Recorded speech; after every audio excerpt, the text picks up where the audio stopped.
నాన్న చనిపోయిన తర్వాత జీవితం. మా ఇల్లు మాటలు మరిచింది, గలగల వినిపించే నాన్న నవ్వులు గాలిలో కలిసిపోయాయి. ప్రేమగా మాట్లాడే మాటలు, బాధ్యతతో తిట్టే తిట్లు ఆకాశానికి ఎగిసిపోయాయి. ఎప్పుడు ఇంటి ముందు దర్జాగా కనిపించే నాన్న ఇప్పుడు అదే ఇంటి గోడకి ఒక ఫోటోలా వేలాడుతున్నాడు. ఎన్నో ఫోటోలున్న నా ఫోన్లో నాన్న ఫోటోలే చాలా తక్కువ. ఆయన ఉన్నప్పుడు ఎందుకో తీసుకోలేకపోయాననే నా మనసు నన్నే నిలదీస్తుంది. ఒక్కసారి నాన్న చేత్తో దెబ్బలు తినాలని, గట్టిగా కౌగిలించుకోవాలని, ఆయన మీద ఉన్న ఇష్టాన్ని కన్నీళ్లతో చెప్పాలనుంది. ఈ బాధ జీవితాంతం వెంటాడుతుందేమో, సంతోషానికి కోపం వచ్చిందేమో, మా నవ్వుల్ని మాకు దూరంగా తరిమేసింది. నిద్రకు కూడా బాధేసిందేమో, కను రెప్పలతో కన్నీళ్ల నొక్కి పట్టేసింది. నా మనసుకు సర్ది చెప్పుకున్నా, బయటికి ఏడుస్తూ కనిపించకపోయినా కానీ అమ్మ నవ్వడమే మర్చిపోయింది. అర్ధరాత్రి లేచి నాన్నని తలుచుకుంటూ ఏడ్చే ఆమె ఏడుపు నన్ను చీల్చేస్తుంది. నాన్న ఉన్నప్పుడు ఎంతో ధీమాగా బ్రతికే వాళ్ళం, కానీ ఇప్పుడు నాన్న లేని పిల్లలు అని దీనంగా చూస్తుంది ఈ సమాజం.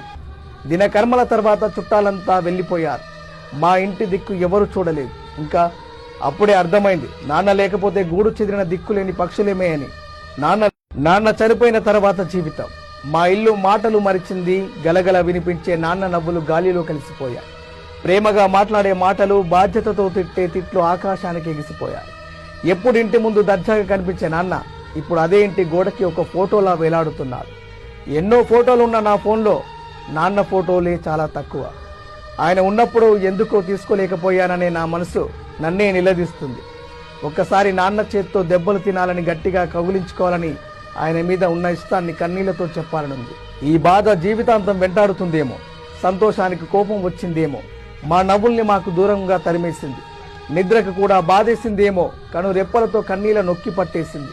నా మనసుకు సర్ది చెప్పుకున్నా, బయటికి ఏడుస్తూ కనిపించకపోయినా కానీ అమ్మ నవ్వడమే మర్చిపోయింది. అర్ధరాత్రి లేచి నాన్నని తలుచుకుంటూ ఏడ్చే ఆమె ఏడుపు నన్ను చీల్చేస్తుంది. నాన్న ఉన్నప్పుడు ఎంతో ధీమాగా బ్రతికే వాళ్ళం, కానీ ఇప్పుడు నాన్న లేని పిల్లలు